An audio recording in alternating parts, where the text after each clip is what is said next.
Welcome to VLK food corner. இன்றைக்கி பார்க்க போகிற ரெசிபி பைத்தம்பருப்பு தோசை. அதுக்கு தேவையான பொருட்கள் பைத்தம்பருப்பு இப்படி இருக்கும். நான் ரெகுலராக காட்டுவேன் இல்லையா உங்களுக்கு கிளாஸு, அந்த கிளாஸால் 1.5 போட்டு ஊற வச்சுருக்கேன். ஒரு 2 ஹவர்ஸாக ஊறியிருக்கு இது. அப்புறம் ஒரு 6-7 மிளகா வச்சுருக்கேன், காஞ்ச மிளகா, உப்பு, பெருங்காயம்,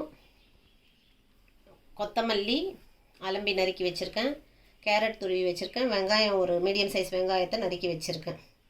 இதுதான் இதுக்கு தேவையான பொருட்கள். இப்போ நான் ஊற வச்சதை இந்த மிளகா, உப்பு, பெருங்காயம் போட்டு அரைக்க போகிறேன்.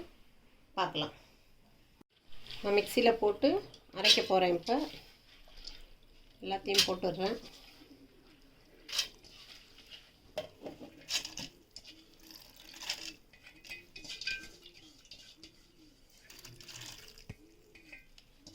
கொஞ்சம் தண்ணியோடவே போட்டுட்டேன், அது போதும் இது அரைக்க. இந்த மிளகாய், உப்பு, கொஞ்சமாக பெருங்காயம்,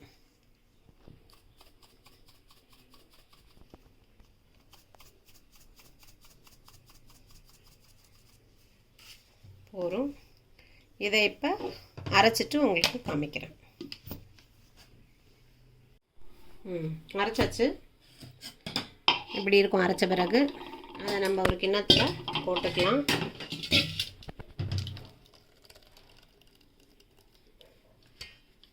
இதில் கொஞ்சம் தண்ணி விட்டு அலம்பி விட்டுக்கலாம்.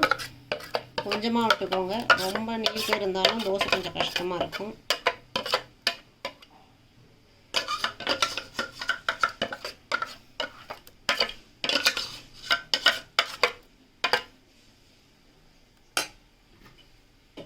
தண்ணி விட்டு அலசியிருக்கேன்.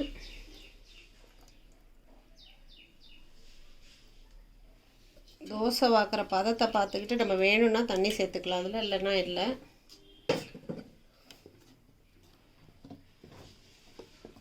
ஸோ மாவு இப்படி இருக்கும். இதில் நம்ம இன்க்ரீடியன்ஸ் சேர்த்து தோசை வாக்க போகிறோம். இப்போ இதில் நம்ம இந்த துருவி வச்ச கேரட்டு, நறுக்கி வச்ச வெங்காயம், அப்புறம் கொஞ்சமாக கொத்தமல்லி தழை போட்டுக்கலாம். ஸோ இதை இப்போ நம்ம நல்லா மிக்ஸ் பண்ணிக்க போகிறோம்.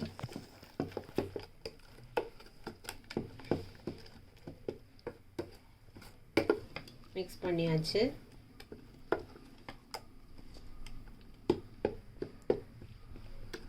ஸோ நல்லா கலர்ஃபுல்லாக இருக்குது மாவு.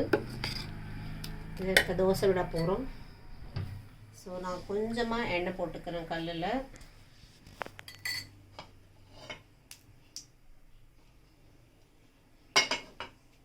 காஞ்செடுத்து விடலாம். இப்போ விடலாம். ஸோ இப்படி தேய்ச்சி பார்த்துட்டு உங்களுக்கு தேய்க்க வருதுன்னா ஓகே, கொஞ்சம் கெட்டியமாக இருக்க மாதிரி இருக்குது, பட் ஸ்டில் தேய்க்க வருது. காய்கறி போட்டதுனால கொஞ்சம் ரஃப்பாக இருக்கும். ஸோ இதுக்கு எண்ணெய் விட்டுக்கலாம்.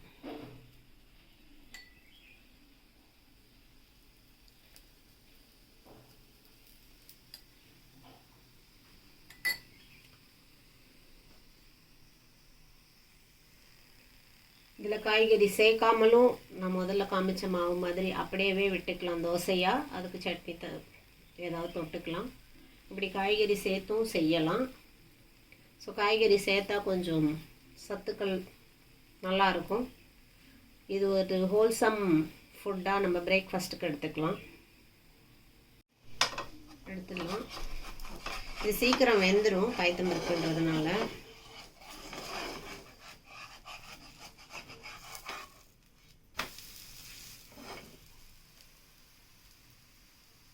திருப்பி போட்டு எண்ணெய் விடணும்னு அவசியம் இல்லை, வேணுன்றவங்க விட்டுக்கலாம்.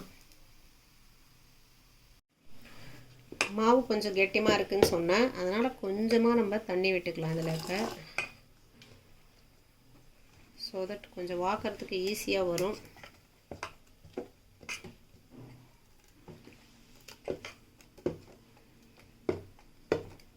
போரும்னு நினைக்கிறேன்.